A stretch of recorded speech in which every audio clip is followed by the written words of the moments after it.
All right. This is going to be the first video in a series that I thought I was going to make about pointers and manual memory management in C.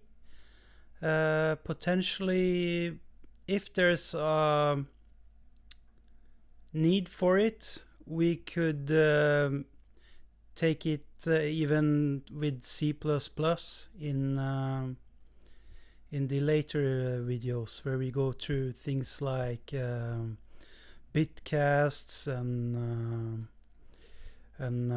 polymorphism and stuff like that, things that are unique to C++ and isn't a relevant topic in C. So this is just sort of the beginning of the tutorial, and the reason why I'm starting with this subject is because this video might be the only video you need in order for it to just click. Pointers is a really simple and easy topic. The main issue is that the syntax in C and also the way it is taught makes it much more confusing than it really should be. So this is most likely going to be a series where I will cover absolutely everything, and we will go into things like binary and how memory is laid out, and things like the different sizes of different data types. That's extremely relevant and absolutely important to understand pointers. So the goal is for this to be sort of a complete course where it takes you through the absolute beginning until you reach a point where you know everything you need to know in order to be comfortable with pointers and manual memory management. Now, understanding pointers and actually being able to use them, that's a completely different thing. And when you're accessing raw pointers like you do in C, there's no shortage of things where you can fuck up and shoot yourself in the foot. And that's why a lot of languages like my language, ELISA and Rust and a lot of others, don't allow you to access raw pointers easily, or you have to, there's some ceremony or friction in order to do it.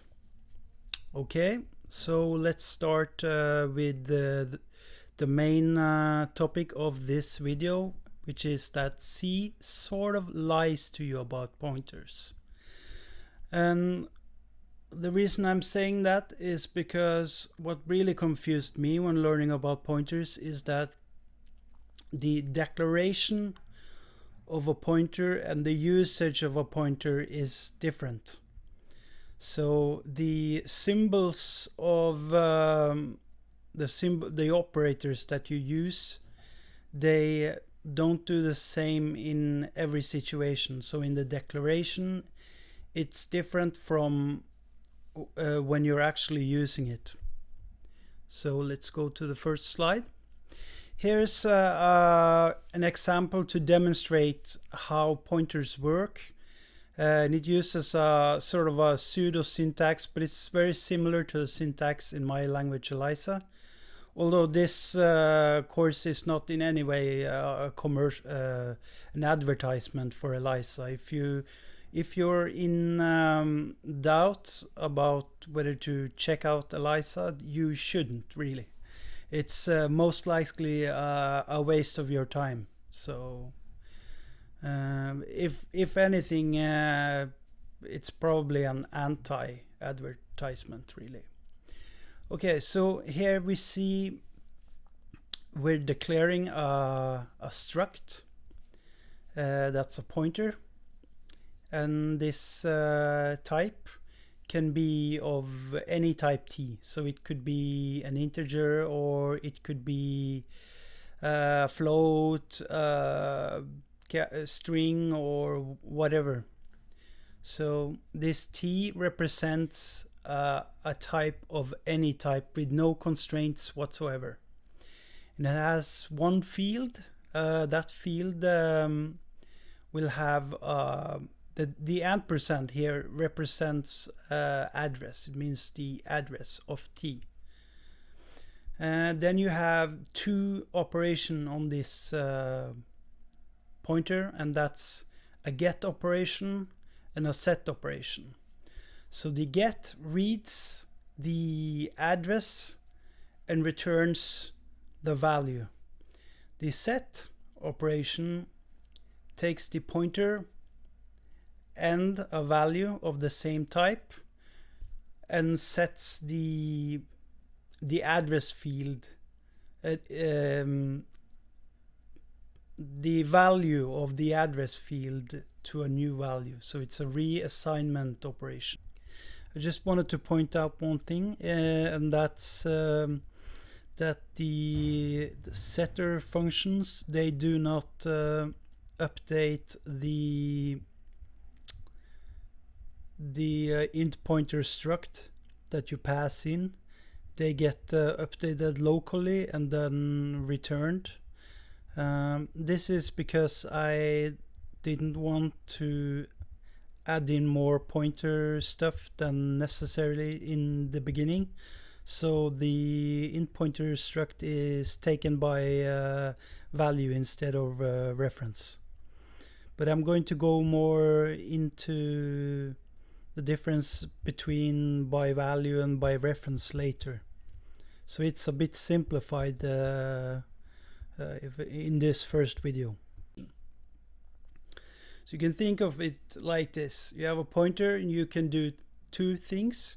You could either you could get the value from the pointer, or you can set the value in the pointer. So okay, we're going to the next slide, and this is instead of the pseudocode that you saw on the last slide, this is a concrete implementation in C of the concepts. And I would like to point out that I think this is correct, but I haven't tested the code in... we're going to do that later with code examples and lessons that we're going to do. And also I want to point out one thing, and that is that whenever you see a tutorial, mine or any other tutorial, you shouldn't really take any of the information at face value. You should always be like a detective and investigate for yourself, because that's the only way you truly learn concepts, is by using it and checking whether or not there's any value to the information. Okay, so we're defining a struct, and it has an address field just like in the pseudocode. The pseudocode resembles ELIZA syntax, but that's another thing.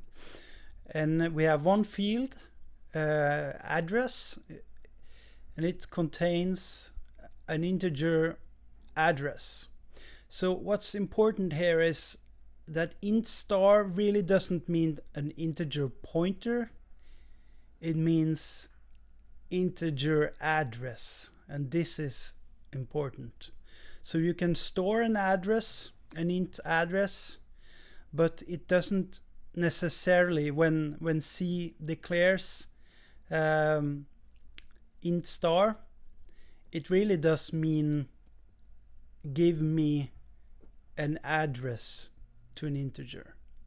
So think of this as an address that you store, an address value. Okay, so we're creating a custom type that's called int pointer.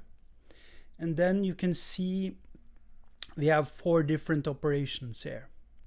The first is the get value, which is the same as in the pseudocode, where you take an int pointer struct, the custom type, and then you return the value that the address field points to. So you can see that there's a star ptr.address. What this means is that you take the value of ptr.address. This will give you an address, and then the star operator will give you the value in that address. Now, the main issue with this star, again, is that it means different things based on different things, different places in the code.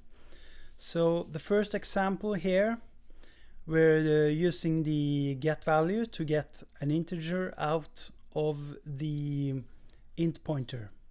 The next one is we're setting the value of the address field. So basically we are this is where the confusion often begins, because in this example we're not really getting the value of ptr.address. We're basically taking the ptr address and then using the star operator to notify the compiler that we're going to reassign a new value to the location of the address field.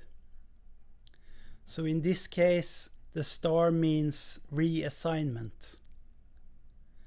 In the get value, it means fetch the value, and in fetch the value of the address field. In the set value, it means reassigned the value at the address field. Now we have also 2 additional operations which are just for demonstrations as well, and that is get address and set address. So in the case of get address, you can see that it's a function that returns an int address. This is important. Again, it doesn't return an int pointer, it returns an int address. This is again where I got confused when I learned pointers. This is extremely important. It returns an int address, and that could be any address. It doesn't need to be the address stored in the pointer. It could be any address. So you can see that it really does access the address field of the PTR, the int pointer struct, and then it returns the value in the address field without dereferencing it, with no star in front of it. So when you just access the field, it will give you back the int star, and you can see in the int pointer struct that it's exactly the same data type as in the get address. It's an int star that the address field is declared as, and it's an int star that the get address has declared it returns.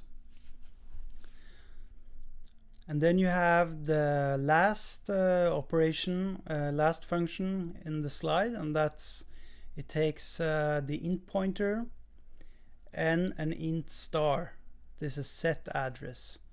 So it basically takes the int pointer struct, and then it puts it takes an int star, so it takes an address, and this can be any address.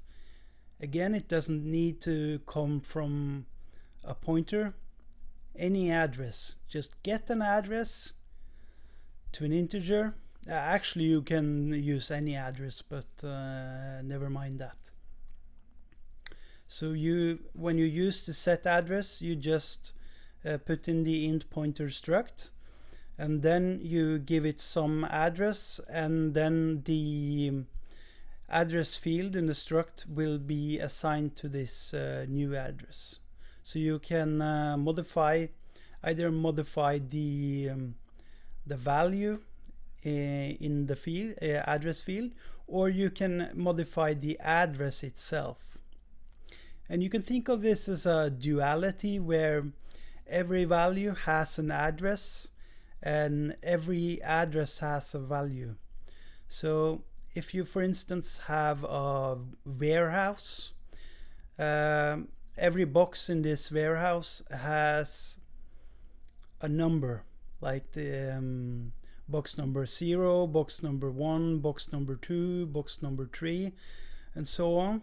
And in this box is the value, and that value is a coin, like let's say 10 cent or 20 cent or whatever.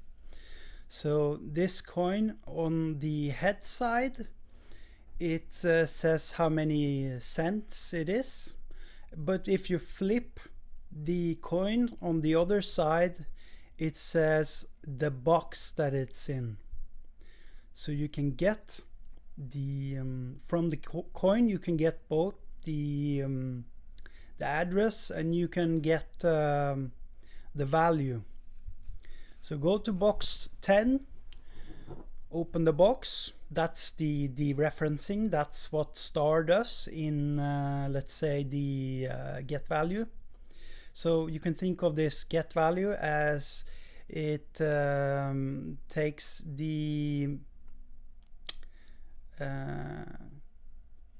the coin and then gives you how many cents the coin is. If you did it without the star, it would just give you the box, the other side of the coin, which is the box in which it's stored. So a variable, if you think about a variable, it has two sides of the coin, an address and the value, and you can flip the coin, so you can get the address of the value and you can get the value of the address. Okay, so we're going to go to the next slide. Here you have a demonstration of how an address looks like. So if you have an integer value variable a with 15 in it, and then you have a ptr, a pointer that's assigned to a, and then you print the content of ptr, you get the address. So if it's assigned to the address of a, the ptr, if you print it, it will give you this address of a. So the address, the value of ptr is an address, and that address is the address of where a is stored in memory. So it's I guess you could say a is 15 cents, and it has box 0x7ff something, and we store that box number in ptr. Here you can see the different ways of looking at the pointer. Here you have the example from the last slide of a being assigned to 15. We put 15 in the box a, I guess you could say, and then we make another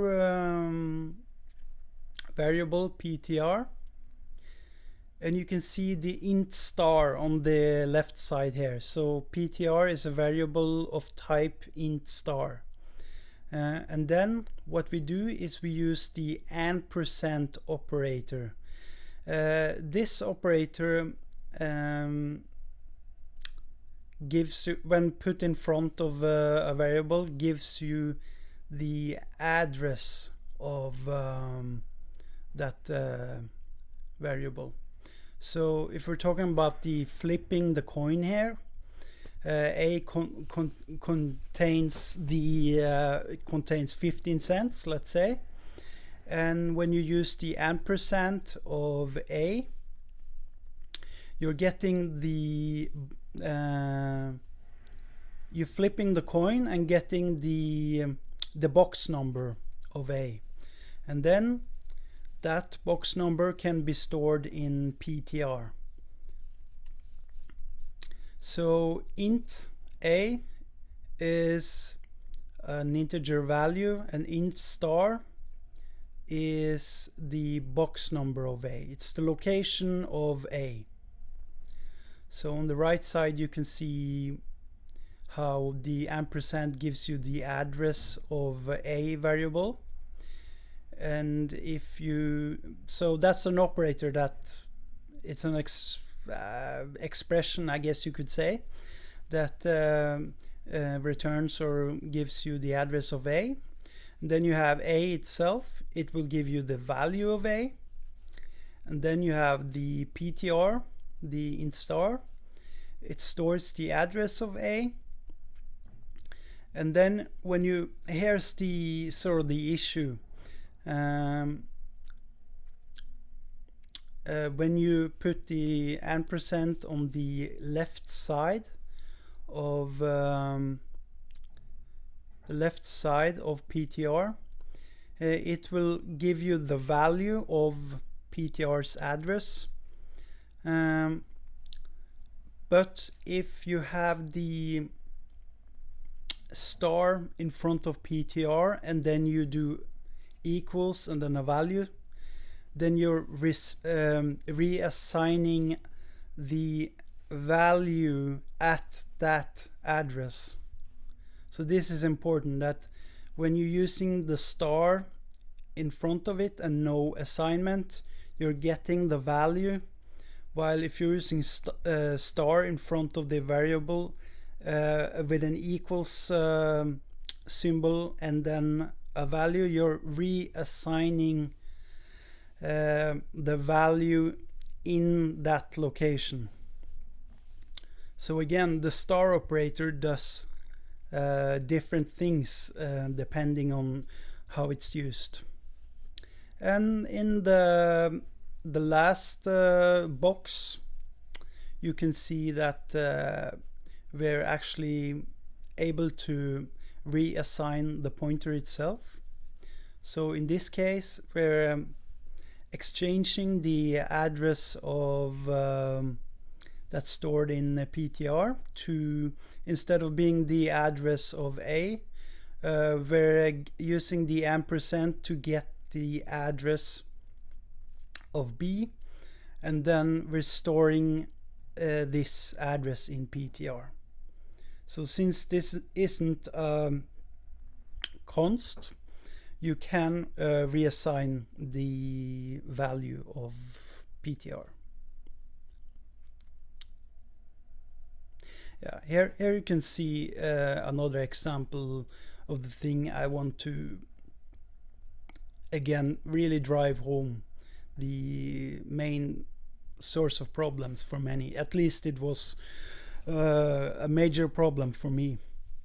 So you can see here that we're using the star in front of ptr to convert int star into int. Think of star in this example as a function that converts an int star to an int, and the ampersand symbol taking an int, in if it's an integer, taking an int and turning it into int star.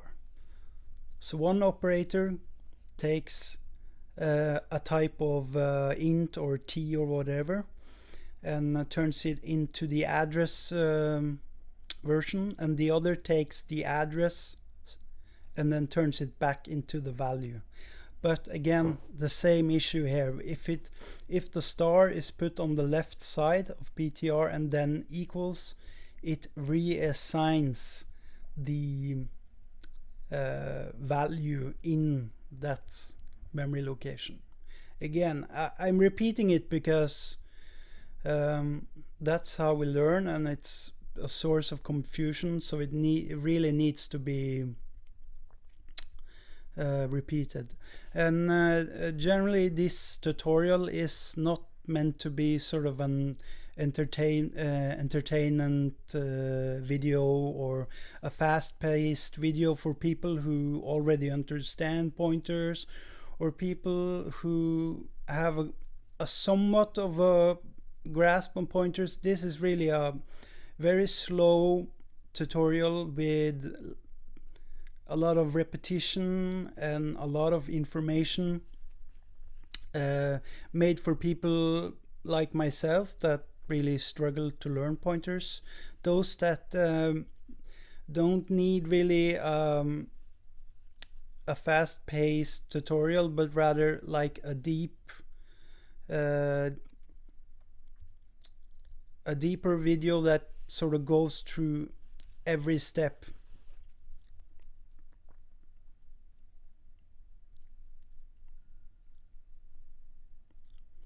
And here again, you can see the same point I was trying to make earlier. Here you can see that again. I'm going to just repeat it. Foo does not take an int pointer, it takes an int address. That's important, and that address can come from a pointer, or you can get it by using the ampersand symbol. I think maybe you can even use just writing the address manually too. You can just for instance, if you're working on embedded and you know the actual address, you could probably just type in the address itself and pass that.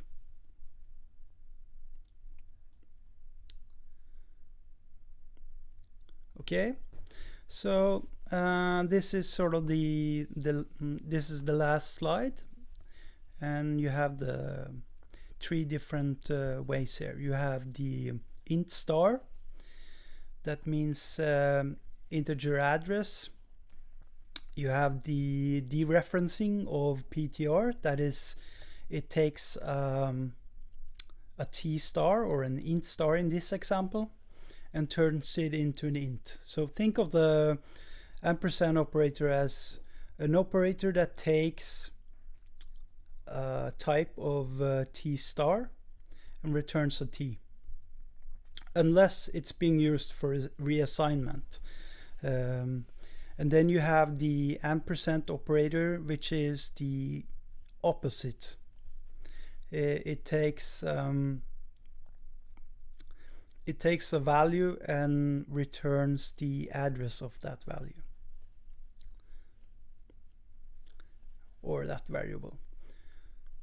So star in front of the variable gives you the value. Ampersand in front of the variable gives you the address. Think of this as, you know, the example with the coin. We're flipping the coin. Ampersand is flipping the coin one way, and star is flipping the coin back the other way. Okay, I think that's enough information for the first video.